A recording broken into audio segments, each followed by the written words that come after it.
Es radio. Son las 2 de la tarde, es la 1 en Canarias. Servicios informativos. ¿Y entonces ha colaborado el Gobierno de España con Nicolás Maduro para traer a Edmundo González a nuestro país? ¿Ha mediado José Luis Rodríguez Zapatero para que esto suceda y sea posible? Estas son algunas de las preguntas que hoy se hace todo el mundo sin que de momento tengamos certeza alguna de cuál es exactamente la verdad. ¿De quién se fía usted más, por tanto?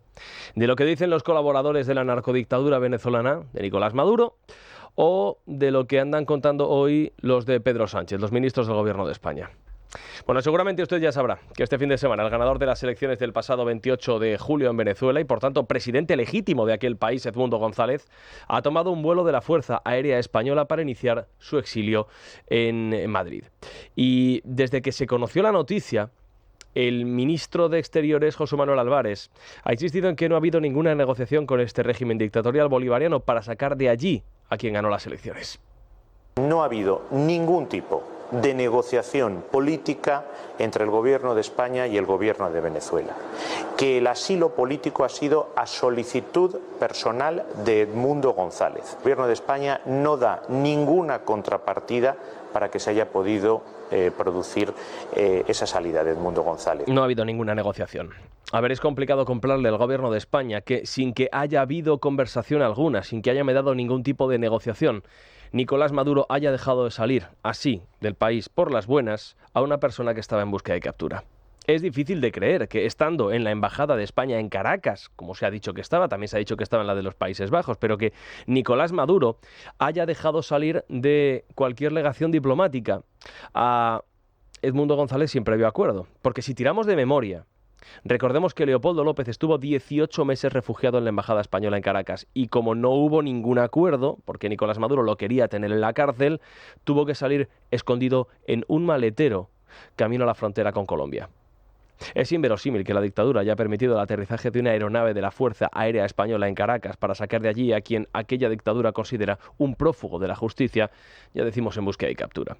Y es, en fin, complicado de creer, porque, entre otras cosas, el fiscal general de Venezuela dice que se ha negociado. Los gobiernos de España y Venezuela acordaron el otorgamiento de salvoconducto al ciudadano Edmundo González Urrutia, para que abandonara el territorio nacional y se acogiera al asilo concedido por España. Ha habido un acuerdo, decía. Esto mismo también lo ha dicho Delcy Rodríguez, la ministra del Petróleo y dama de la muerte del régimen bolivariano, que insiste en que la salida de Edmundo González es fruto de amplias conversaciones y contactos del acuerdo entre ambos gobiernos. Le ha faltado decir con mi príncipe, que es así como Delcy llama a su querido amigo José Luis Rodríguez Zapatero. ¿Y qué responde el Gobierno de España? Pues esto que ha dicho el ministro Álvarez esta mañana en Onda Cero. Hay gente que no está en apoyar a los venezolanos, está en apoyarse encima de los venezolanos, independientemente de su sufrimiento, para intentar desgastar al gobierno o literalmente mentir descaradamente y decir que no hacemos o no decimos exactamente lo que hacemos y lo que decimos. Pero también yo le digo que yo tengo una responsabilidad y que desde luego no me va a desviar en nada las presiones y las insidias, cuando no las calumnias, que se están vertiendo estos días sobre la posición del Gobierno de España. Pues esta es la idea. ¿A quién creemos? ¿Al Gobierno de España o a los jerarcas de la narcodictadura venezolana? Bueno, pues es en estos casos lo más útil recurrir al viejo aforismo latino preguntándonos cui prodest. ¿O a quién beneficia este movimiento? ¿Beneficia al Gobierno de España?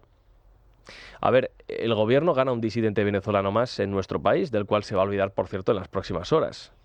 ¿Pero qué gana Nicolás Maduro? Porque Nicolás Maduro se ha quitado de en medio al legítimo ganador de las elecciones, se ha blanqueado internacionalmente dejándolo marchar cuando lo podía haber cercado, y además va a encontrar un obstáculo menos para autoproclamarse de nuevo en enero, presidente lo llamarán algunos de Venezuela. Porque es en este país lo que más cuenta tener lejos, lo más lejos posible a la oposición. De hecho, la mayor parte de los opositores venezolanos están dispersos por el mundo. 8 millones, ahora enseguida lo contamos. ¿Por qué?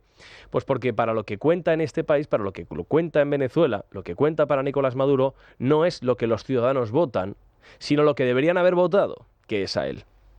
Y como siempre, un viejo clásico que es este de la Legión de Pretendidos Demócratas, que intenta ver en el exilio de Edmundo González un salvoconducto con el que blanquear al régimen, porque concluyen que, hombre, si es que lo han dejado salir de Venezuela pudiendo haberlo detenido, pues no será tanta dictadura como dicen, ¿no? Bueno, hay muchas formas de blanquear el régimen, ¿eh? Este argumento que contamos es uno, y el que van a escuchar es otro.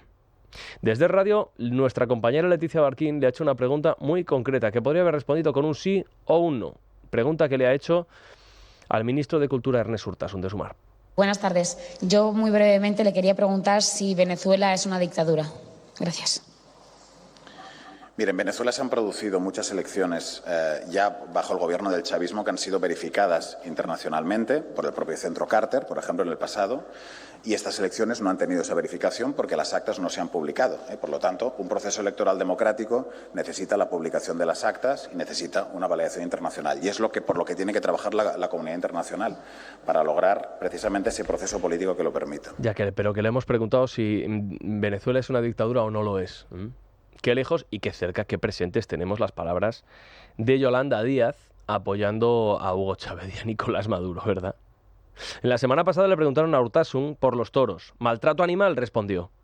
Con el maltrato que sufren los venezolanos como consecuencia de la dictadura, hoy no ha sido desde luego tan categórico. Podía haberlo sido, pero no ha querido. Recordemos que en Venezuela 8 millones de ciudadanos se han exiliado en los últimos años, muchos de los cuales se han regalado en España para empezar una nueva vida. Y no. Como se dice, no todos los que se han venido se han comprado un ático en Serrano con el dinero del petróleo.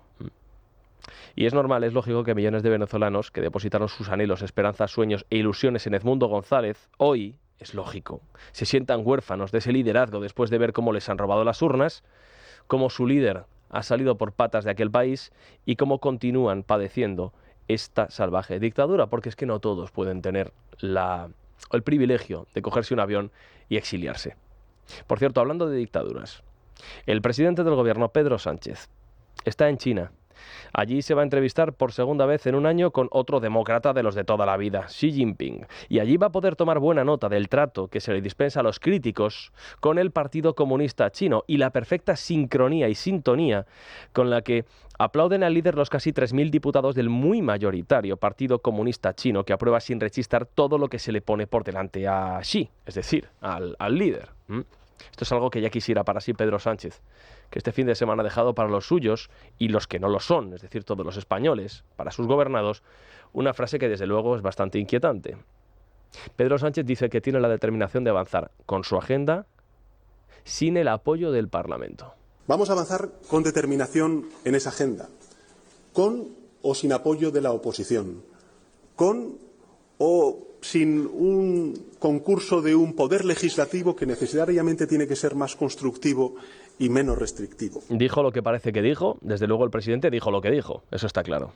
El Congreso es restrictivo, decía Pedro Sánchez. Entendemos que porque como no tiene el presidente del gobierno apoyos suficientes, muchas de sus iniciativas pues no salen adelante. Y claro, por eso el Parlamento, que junto con el Senado es donde estamos representados todos los españoles, por eso las cámaras le estorban a Pedro Sánchez. Sin el apoyo del Congreso no se puede gobernar en las democracias, presidente. Sí se puede hacer, en cambio, en otros lugares donde los ciudadanos no pudieron elegir a sus líderes. Les vinieron impuestos de antemano. Hoy desde el Partido Socialista, como hemos preguntado desde Radio por estas palabras, dicen que no, que es que se refería a Junts y que no quiere el presidente del gobierno estar dependiendo de Junts. Hombre, quiso depender de Junts cuando le invistieron presidente, pues ahora tendrá que apencar durante el resto de la legislatura. Pero que el presidente del gobierno no quiso decir lo que dijo, lo que todos entendemos que dijo. Así que esta es la idea. Y ahora, ¿a quién nos creemos? ¿Al presidente del gobierno o a nuestros propios oídos? Es noticia. Con Juan Pablo Polvorinos. Es radio.